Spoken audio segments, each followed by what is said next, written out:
was flying with a crop circle researcher. We were flying to the southwest of the field here, and I went over a fixed route that I do many times, so I know all the fields in the area, and on the way out there was no crop circle in this particular area. It was fairly close to the canal in the middle of the Vale of Pewsey. We were no more than 10 minutes. We circled a few times, came back, and on the way back there was a crop circle in the field.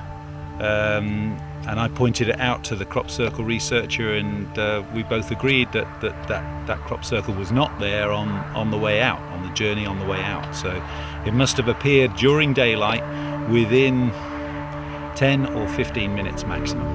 And I couldn't see any people in the field, I could see no cars, there were no roads going to the field, just a small farm track.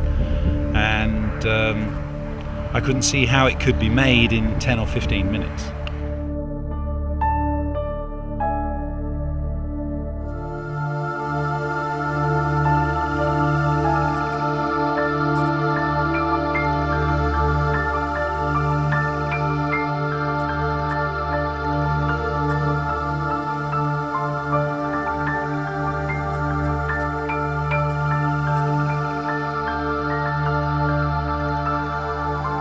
The impressions that I have of the crop circles, that there is no way they could be made by humans. There is no way. They are so complex, they are so wonderful.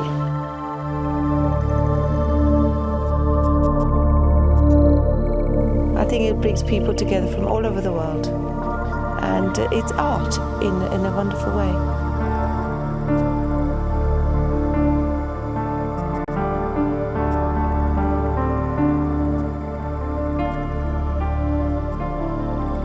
You know, it's so weird. It seems to happen only within minutes. And it's impossible to understand how it's done.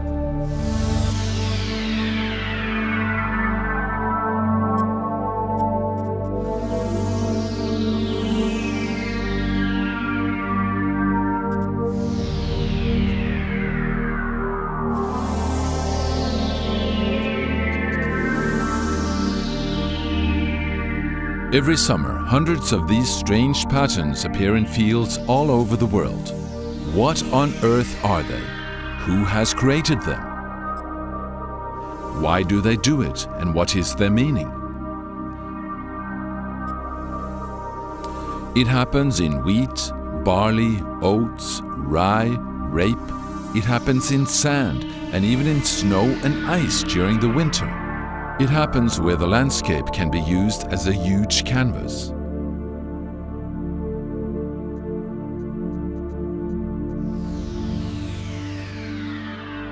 Are some jokers out just trying to create a little attention? It's easy to jump to that conclusion, but that's before you take a closer look at this phenomenon. When one studies the crop circles close at hand and in detail, it's impossible to avoid that strange feeling that something else might be behind it all.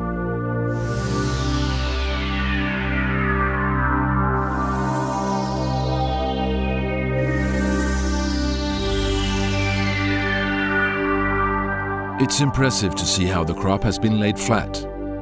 Firstly, the edges have been clean cut, no trampling or bending.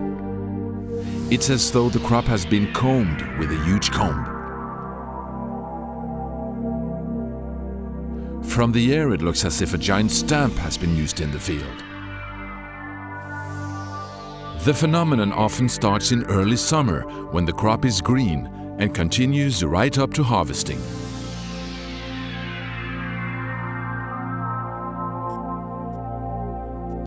It normally happens during the night, but sometimes in the middle of the day. In a surprisingly way, the crop has been flattened with great precision.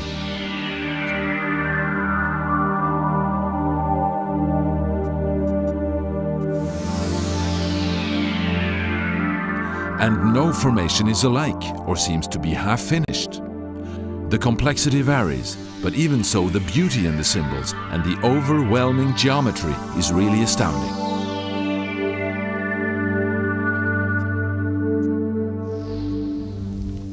The mystery and the wonder are just as great every time they are discovered. and the enormous size of many of these patterns makes the whole phenomenon even more incomprehensible.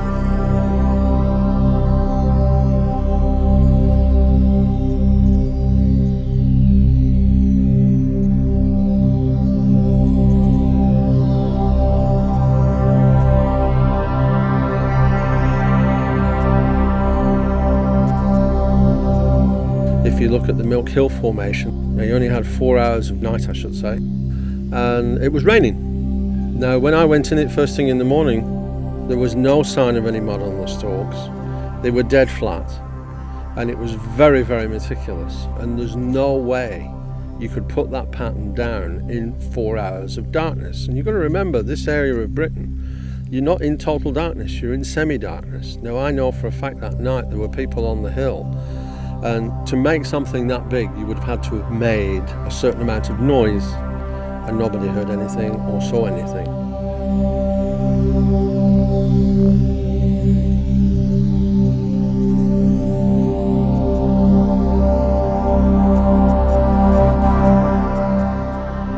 Who are putting down these patterns? What is creating these formations? It still remains a mystery. The theories are many, which of course makes the whole phenomena even more interesting.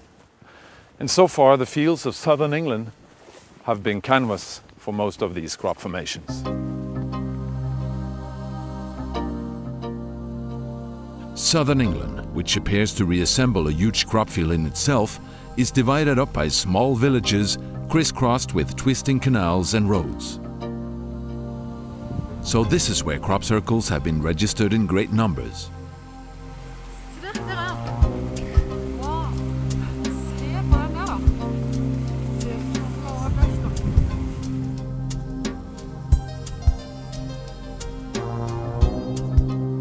The first were already been observed several hundred years ago and were often seen as the work of the devil, as here, depicted in a copper engraving from 1678.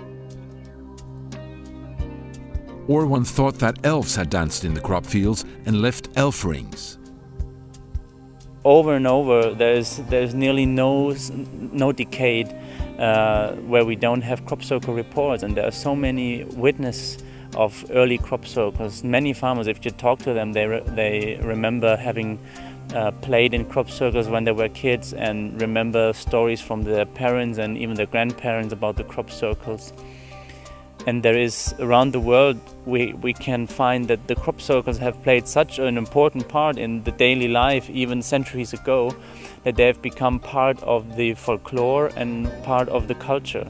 As early as in the 1920s, crop circles were reported frequently in England, but it wasn't until the 1980s and 90s that interest grew, and that's when the dimensions and complexity became truly sensational.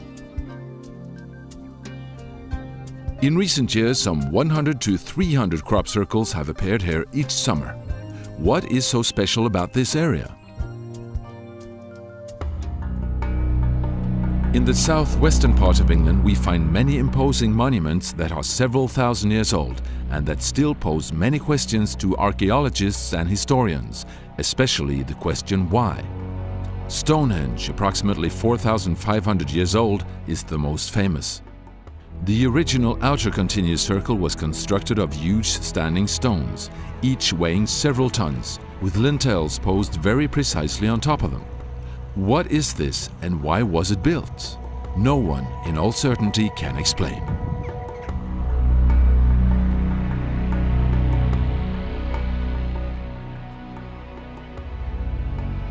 The majestic stone circle in Avebury is also one of the great mysteries of this area. It's actually the world's largest stone circle, and some of the stones here have the weight of over 100 tons, set up by people, primitive people, 5,000 years ago.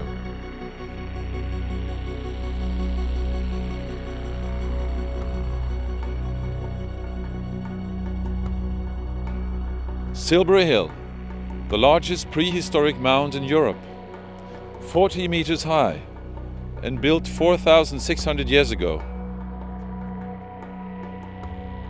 Beneath the grass now covering the hill are 7 layers of stone, 7 stone terraces.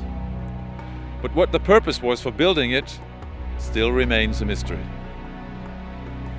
But this is by no doubt built as a tomb. Not very pleasant, actually. And it's from the same period, 5,000 to 6,000 years ago. West Kennet Longbarrow is situated quite close to Silbury Hill and Avebury. But is it just a coincidence that so many of the English crop circles seem to appear close to these ancient sites? A number of white horses, clearly visible in the hillsides, are also characteristic of the Wiltshire area. The white chalk soil is very common here in Wiltshire, and these white horses are exposed by removing the top turf. Some of these horses, the eldest ones, are more than 2,000 years old. So, can the mysteries of the past have anything to do with today's crop circles? Are there special energies in these areas that could attract such rare phenomena? Is it something to do with the water-bearing chalk hills that create special energy? We actually got the databases for a period of 7 years and plotted where every crop formation that was in the databases, and we searched several databases within England, we plotted where those crop circles occurred and then looked for correlations with sacred sites, pilgrim routes, and we found a strong correlation with chalk. And first of all, we thought this was the correlation, but then we thought, well, there's a lot of places with chalk where crop circles don't occur. What's happening there? And as we looked into chalk more, we discovered that actually the chalk is the main aquifer base for southern England.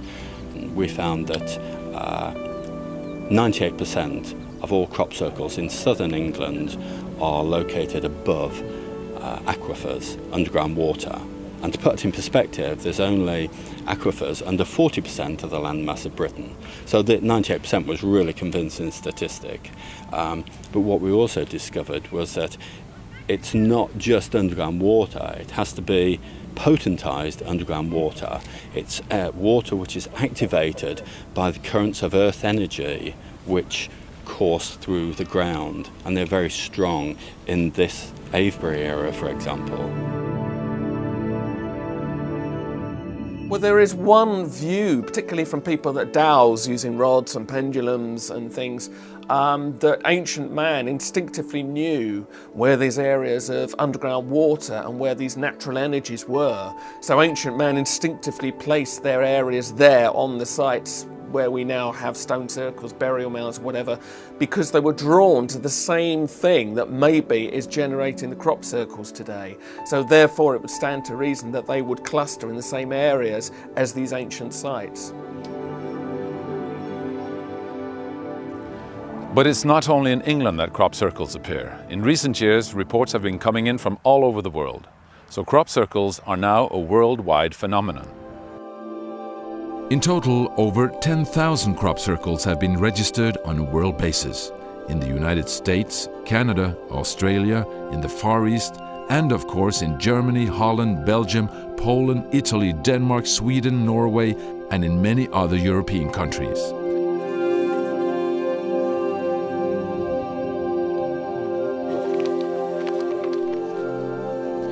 But again, how does this come about?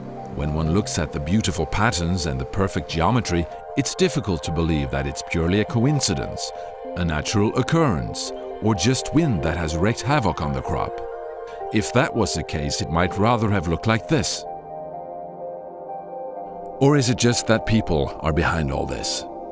In 1991, two pensioners in England by the name of Doug Bauer and Dave Corley announced that they were responsible for all the crop circles the past 12 years, with the help of planks, ropes and tape measures.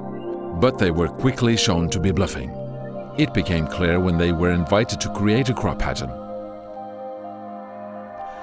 Rightly so, there is no doubt that people have been responsible for making some of them.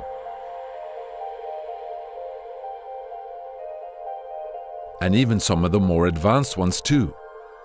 An advertising company made this one. It took several days and was completed in daylight. Doesn't seem to be any random, uniform mechanism to the actual things going down at all. Interestingly, I've seen hoaxes go down and it's taken like 8 or 9 hours to make a fairly basic pattern, you know, and then I've seen highly sophisticated, huge patterns, you know, 1,000 feet wide, and they've appeared in, you know, a few hours of darkness, 3 or 4 hours sometimes, you know. I mean, the British summertime is actually very short nights, you know. We're looking at, gets dark around about, fully dark around about 11 p.m. and it's light again by around about 4 a.m. You know, this is a pretty small window, and some of these circles, you know, the size, the scope and the complexity, taking into account the topographical considerations, it does beg the question, how on earth could that be done? Also, the fact that over 80 eyewitnesses have, over the past 20 years, seen crop circles created in just seconds leaves little doubt that a large number of crop circles remain an unsolved mystery. I, for instance, discovered a crop circle, literally a circle. I think the largest or the second largest circle ever made. It was in a formation that was called the Snail in, I think it was 92. And I happened to be going off to the dentist quite early in the morning and saw a shadow in the field, in Eastfield. And I thought I'd blow it, and I walked, and it had rained all night, and we were on clay soil. So by the time I got there, my feet were weighing, you know, pounds. I was covered in clay, and I can honestly say that that circle was pristine. There wasn't any dirt on it anywhere, and I just know that if people had trampled on it, even in bare feet, they would have left a lot of mud and a lot of marks. So I personally don't believe that they're all man-made by a long way. I have the feeling that it has to be done probably from some external force, and we just don't know the technology that they're using. It's something that we don't know exists, I think. I used to think that it was man-made, and okay, there are man-made circles about, but I think when you analyse them closely, this has got to be done by some external force, and I should think it's some technology that we just don't know, we haven't come across it yet. We're still learning. There are many theories as to what might be behind the crop circle phenomenon, from extraterrestrials to earth energies, earth spirits, or perhaps even a natural weather phenomenon. Nobody's really sure. And I guess that's really the big question in the crop circles. It's something that everybody talks about all the time. A paranormal phenomenon for everyone to see, and every summer people are gathering from all over the world to study this. And if not for any other reason, the crop circles obviously have the ability to make people interact.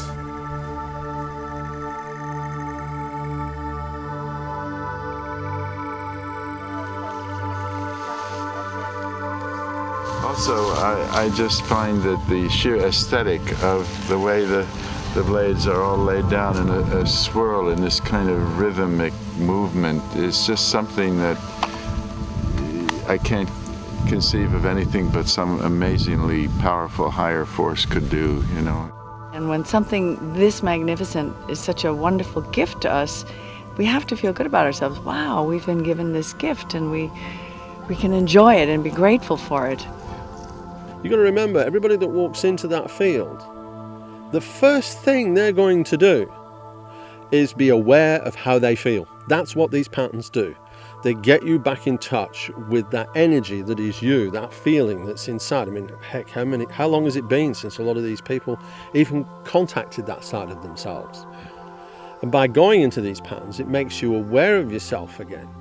It gets you in touch with that feeling side, because humanity has become a little bit insensitive in a lot of ways. And the patterns are starting to help people to rediscover and redefine that sensitivity so that humanity can work as one again instead of little individual islands. So how can one actually prove that there is something paranormal, supernatural or extraterrestrial being behind all this? And if there is, what it is?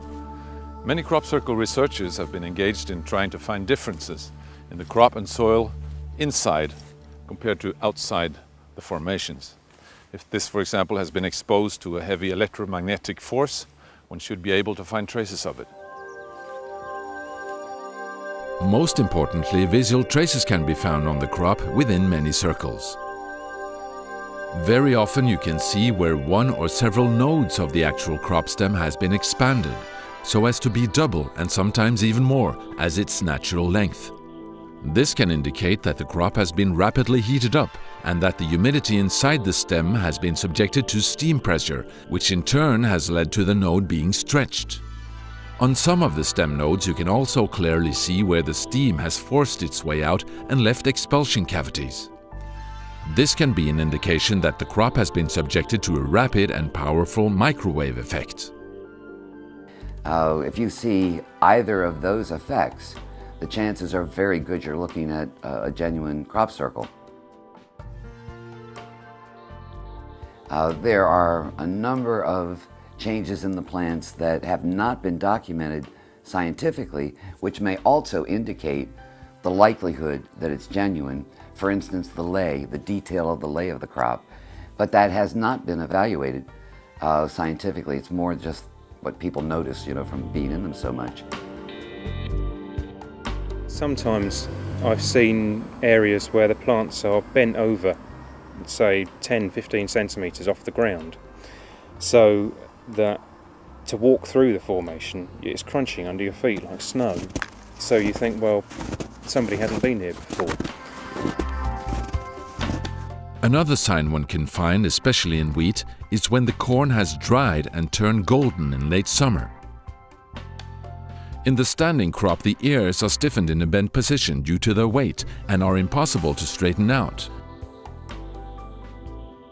But within the crop circle, the ears have actually been straightened out and then stiffened again in this position.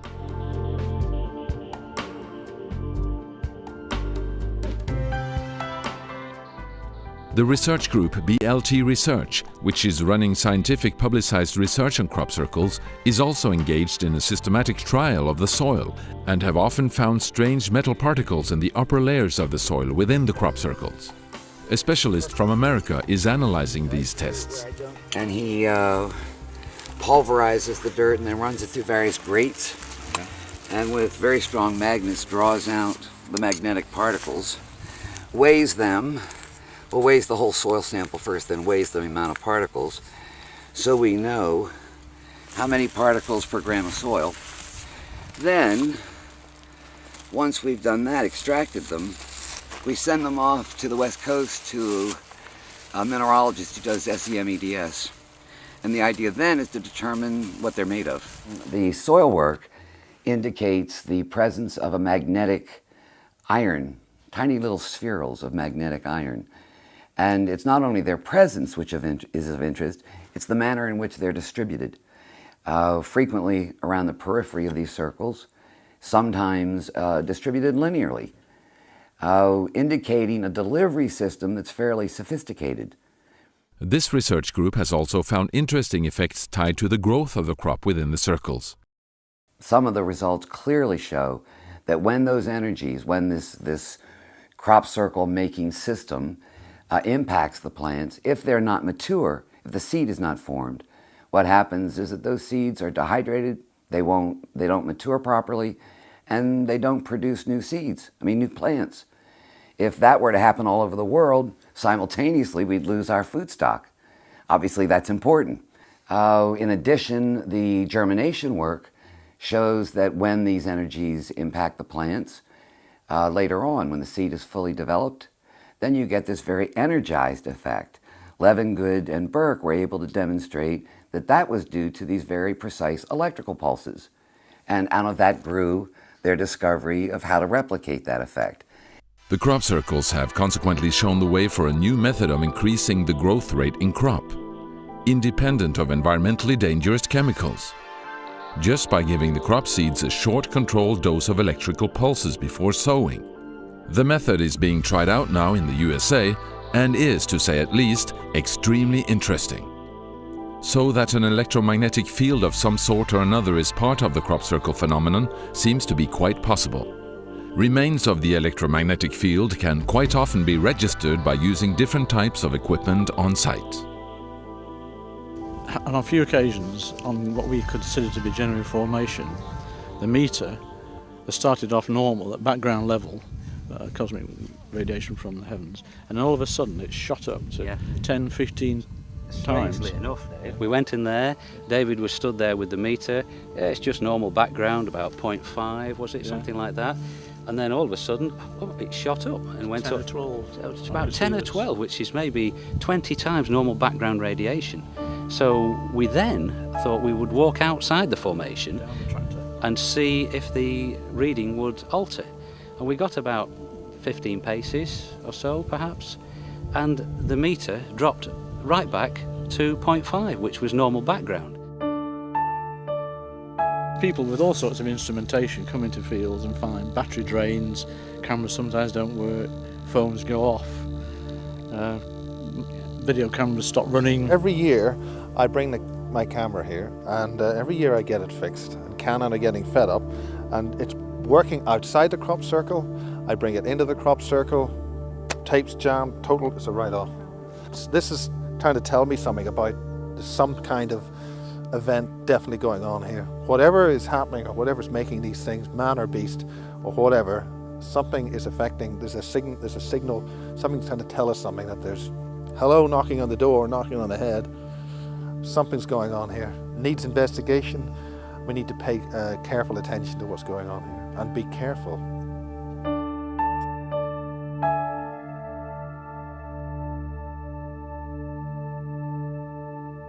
Several other methods are also used to examine the effects of this phenomenon. It suddenly dawned on me that maybe if I buried water, little bottles of water, as soon as possible after a formation had appeared, if I buried them about 2 inches deep, they were only little 25 ml bottles of water. Research by burying small bottles of water for a period of 10 days gave very interesting results. Frequency analyzers showed that the water samples had altered their frequency pattern differently from the control samples outside the circles. Furthermore, the bacteria content was much higher within the formation. A third analysis method showed that the water had increased its ability in so-called molecular memory. So here we are with 3 different techniques, all showing that something anomalous was happening to the water buried inside. I'm perfectly certain this phenomenon is a beneficial one. It's not malevolent, but the energies that we're dealing with a set of very complex, subtle energies which interact in a personal way with our own metabolisms. People have these wonderful events and they come back and they're sort of radiant people. And this is lovely. But I have to say, and I do have to emphasize this quite strongly, that not everybody feels well. If they feel ill, come out very quickly. If anybody is pregnant or thinking of becoming pregnant, I'd say don't go in, because we don't know really what we're dealing with. And most emphatically, if anybody's got a health device which is geared by a battery, for goodness sake, don't go in. We've had too many electrical failures, dramatic electrical failures. Sometimes I've been flying over a formation and the instruments in the plane have gone all haywire.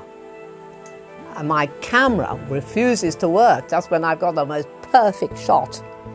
It won't work. Oh!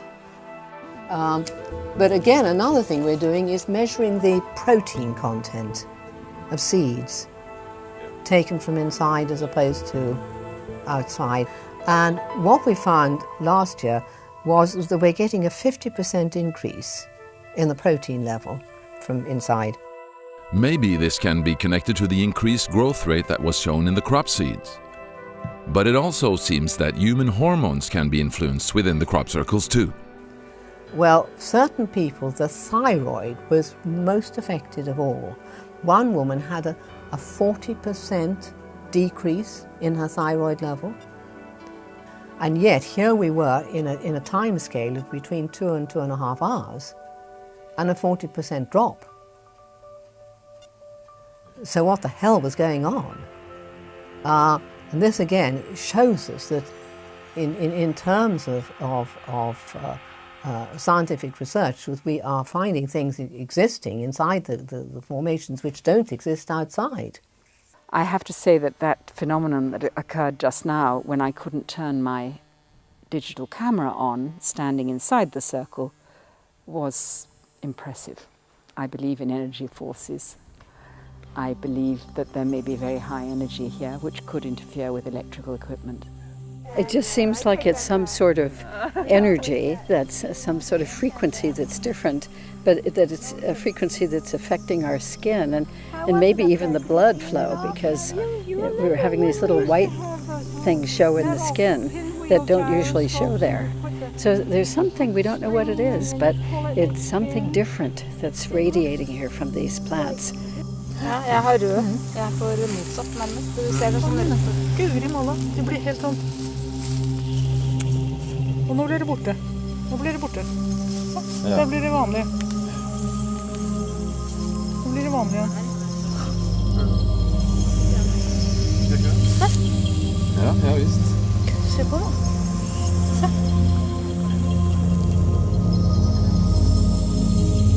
Ser syk ut, vet du. Se på de her da. Ja, du har virkelig fått nesten som hudkreft. Ja. Ja.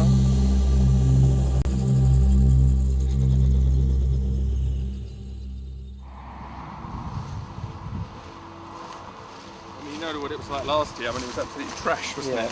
They had all the different tribes. A new crop circle has been discovered, and the excitement, as usual, is high. Is it genuine, and what are the patterns like? What about the geometry? And not at least, what sort of traces will we find here? In some crop formations, you go in and over the entirety of the whole formation, if you bend down and you examine the crop in detail, you'll find it's bent at the base, and then all along the rest of the stem there's no damage. It's just pristine. There's no marks or creases. Now we've got to be very, very careful because it's been here all day and we're not the first people that have walked into it. So people walking around are going to have added damage. So what we might see as damage, we might think is from the first cause, but in actual fact it's been done by visitors. I must say this is less damage than I've seen in some formations, but it is there. Visible breaks on some of the crop stems can indicate that something physical has been used to flatten the crop. Or are these traces of other visitors who have been here before us? We can't find any immediate signs of stretched nodes or expulsion cavities either. So again, what or who is behind this one must remain another mystery. 72! I think it's something like that. This is laid crop, and then it has a ring around the outside as well. However, measuring the pattern shows that it's approximately 200 feet in diameter. It's a very clear geometric pattern, but only when it's seen from the air can we determine what it actually looks like.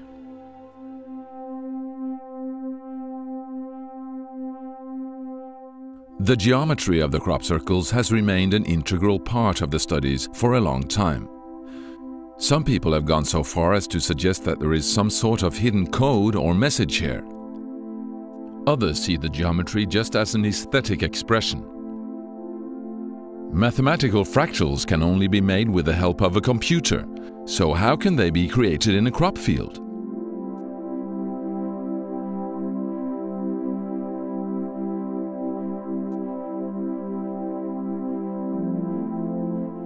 This appeared in the middle of the day and in under half an hour without anyone in sight. Pilots who crossed the area with tourists confirmed this. Where do all these original designs come from that no one lays claim to? Are they crossovers from another dimension? Do the symbols represent a kind of communication initiative? Is this part of our evolving knowledge of reality? The crop circles are coming down as shape, as form, as design. And I believe these shapes are touching something very deep within us. And these shapes are the language that conversation has been opened in you know. I think the intelligence behind the crop circles has decided with great wisdom that this conversation, which has a long program and a long agenda, is best established with form.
Symbols are about understanding what kind of world we live in, and it explains, it transmits the understanding of how the universe works and the kind of laws we're under. And this is actually a spiritual teaching. Mathematics will go into it and try to explain it from the point of view of matter, of the effect of that on the physical.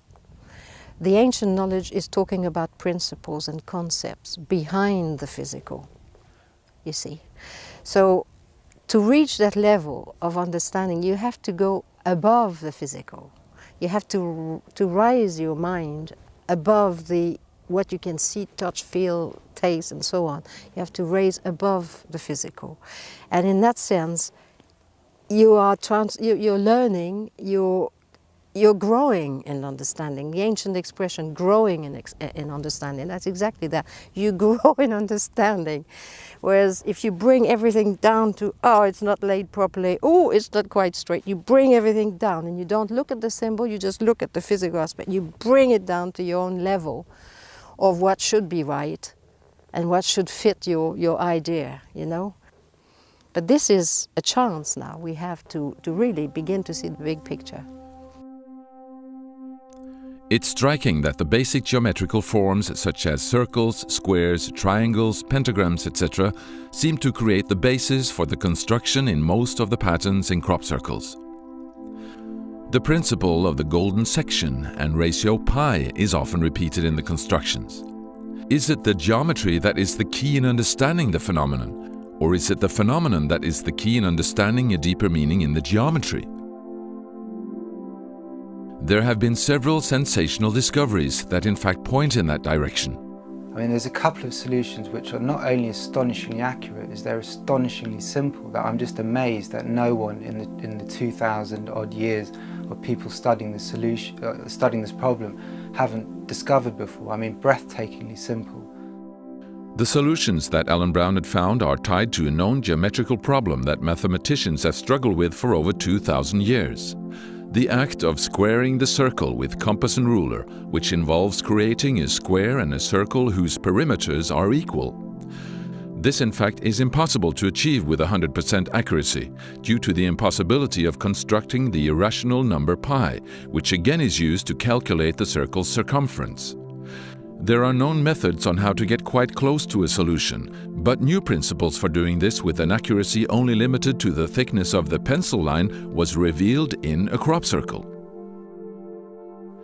In 1997, Michael Glickman discovered that one of the circles that year contained some very special proportions. What Michael Glickman noticed about that formation was that if you connected up the centres of the 4 satellite circles and drew a square, then that square would be in exactly the squared circle proportions as to this circle, which was represented by the mother circle. So this formation encoded a squared circle. Alan now began to look at crop circles throughout the past 25 years that seem to have the same common proportions. Simple formations with 4 satellite circles around a center, so-called quintuplets. He understood that these demonstrated the same principle of squaring the circle. What I found that the fact that they so comprehensively did it right the way from like the first one I studied in 1983 right the way to the last one I studied in 2002 was that the same notion of the squaring of the circle was being demonstrated in all that body of formations over a 25-year span. On closer studies of these circles, he suddenly discovered new simple and elegant construction methods regarding this problem that had never been seen before. Is it possible that something such as that can suddenly appear by chance in a field of flattened corn? This is just taking the most simple geometry that even a school kid can learn and recombining it in an incredibly simple way, which then allows solutions to just drop out of the hat, as it were. So, I mean, and again, I find that is, to me, an indicator of intelligence. It's not going deeper into complexity. It's taking the simplest component part and recombining them in a way which we've just never thought to do. So simple. These new methods connected to squaring the circle uses 3 basic elements that symbolize the earth, human beings, and the wholeness. Is a spiritual message hidden here? Is this an encouragement to the human race to seek a new understanding in connection with our relationship to Earth and the wholeness? Strangely enough, this also relates to the difference in size between the Earth and Moon's radians. You can then run a circle through the center of the Moon, which then squares the circle. And maybe even more remarkable is that the same principle is again noticed in Stonehenge, in relation to the distance between the inner and outer stone circles. Did man, some 5,000 years ago, know something that we don't, or have forgotten? Or is this again just another coincidence? And when one takes the Earth's diameter and the Earth plus Moon's radius in English miles, so correspondingly it relates to the same figures in feet and decimals as to Stonehenge. These figures, 5040 and 7920, are keys to that basic and traditional formulation of number that lay on the root of all ancient culture. 5040 is the first 7 numbers multiplied together. 7920 appears by multiplying the next 4. The Greek philosopher Plato describes these numbers as the key symbols of the divinely ordered creation. And so another crop circle appears, where the amount of standing and flattened elements also show to be the same figures in a scale of 1 to 10. Its construction is of the most advanced geometry, consisting of 144 circles around a circle. Challenging enough to construct on paper, but in the middle of a crop field at night, and even without touching the center of the pattern. This remarkable formation, only lasting a few hours before the harvesters moved in, not only in total clarity symbolizes the DNA spiral, but also the squaring of the circle and the relationship between the Earth and Moon by divine numbers. And to add it all up, the sum of these two numbers is 1296, which again is 6 times 6 times 6 times 6. In the ancient Greek alphabet, these numbers correlate to letters spelling out a name. That name is Goddess of all creation. To me, even now, after having lived with this diagram for 2 years, my hair stands on end. I've got goosebumps because, you know, as a designer, if someone came to me and said, look, I want you to design a picture which has got 792 elements somehow and 504 elements, see if you can come up with something interesting. To come up with that, a perfect rotating DNA spiral, encoding those numbers, is in itself a work of genius. But then to find that in a wheat field in August, there, beautifully formed, and it seems to me the most sane way of dealing with this is to accept that this is a demonstration of a level of intelligence and compassion towards us, which is pulling us up. We have to look at the square in the face, and I think it's a truly extraordinary bit of intelligence and geometry. Again, new seasons bring new crop circles with fresh original designs and new exciting geometry. A circle divided into 13 parts, or divided into 7, 11 and 13 parts. In addition to a row of new fantasy-filled patterns, many of these are pure logos that advertising agencies would demand a great deal of money to develop. Here we can pick and choose for free.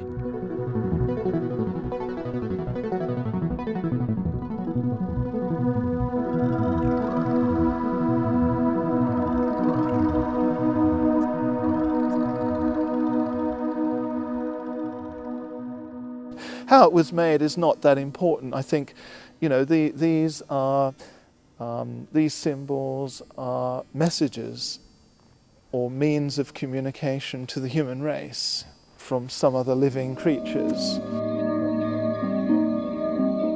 The theory of this not being man-made is backed up by the fact that more and more people have been seeing strange lights and glowing objects in connection with the crop circles. Inhabitants in Wiltshire have, through ages, reported strange light phenomena. Maybe is it not so strange that one of the hills in the area was named Golden Ball Hill. During the last few years, these balls have also been filmed on several occasions.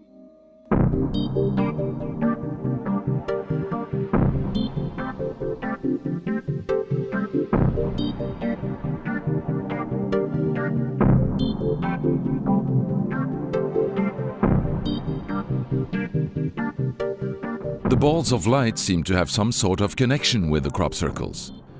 They have often been seen to be moving within the formations, directly over them or away from them. They appear to be of soccer ball size and have often been described as having an impressive acceleration. Are these some sort of intelligent energy balls or remote-controlled supernatural robots?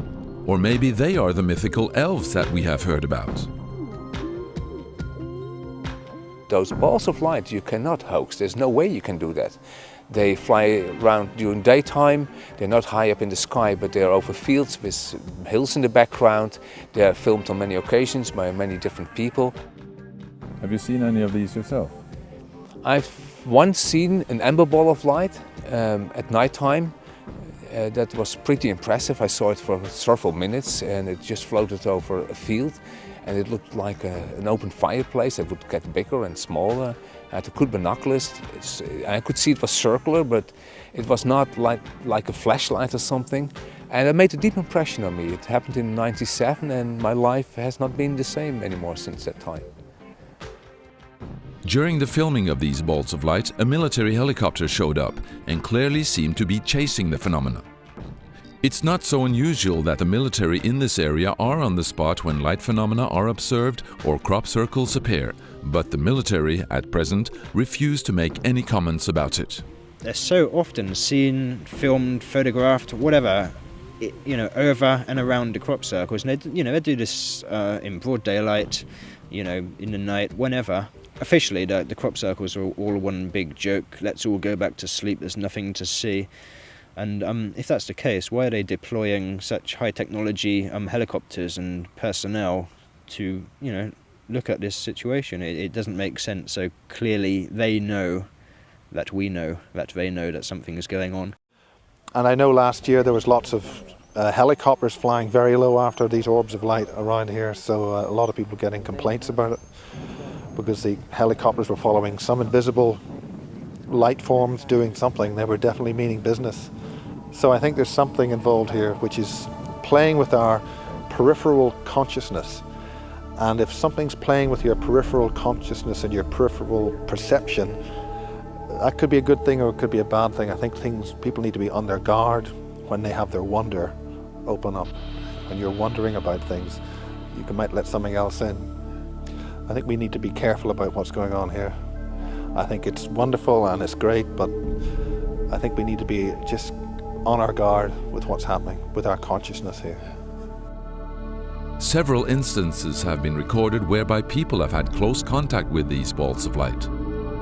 I arrived to spend the night in the circle about 10 o'clock p.m. in the night. My partner and a friend of ours sitting on the hill behind us at Milk Hill. Around about midnight it was very clear. The sky was absolutely very clear, quite crisp. And for out of the blue, out of nowhere, right in front of me, maybe 10 meters out in front of me, a ball of light about a soccer ball size appeared out of nothing, hovering just above the ground and behind a standing tuft of rapeseed stems at the centre of the circle. So I was kind of observing this light through the stems, and it was kind of putting them into silhouette.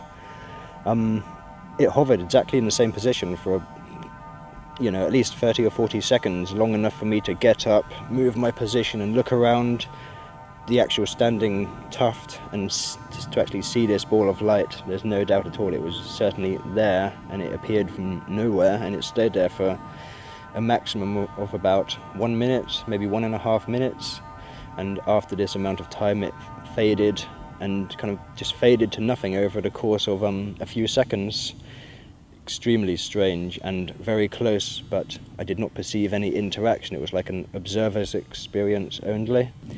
I was left sitting there rather bemused with my camera right on my lap, which I didn't use for some reason. And I immediately fell asleep and woke up at 8 o'clock in the morning, fairly good night's sleep, and my partner arrives in the formation and tells me that they have seen effectively the same thing which I saw, but they saw it from their vantage point 200 meters behind me and elevated probably 100 feet. They saw the same thing, what appeared to be the same thing. They come into the field, into the circle, and then they lost it, and as they lost it, I got it, and it tied together very well. It provided, for me, independent confirmation, because I did wake up thinking, wow, was that a dream or something?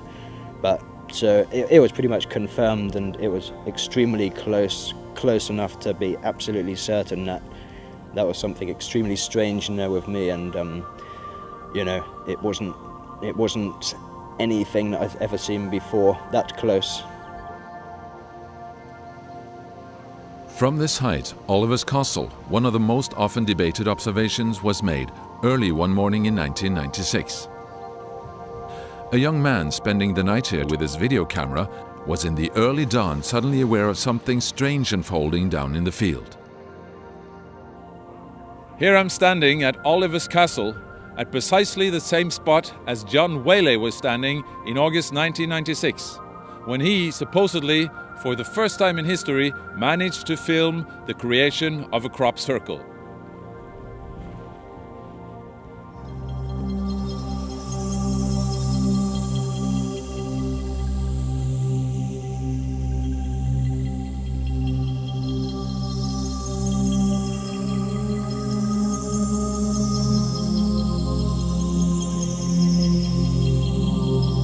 That the crop circle was not here the previous day but had appeared the following morning was a fact.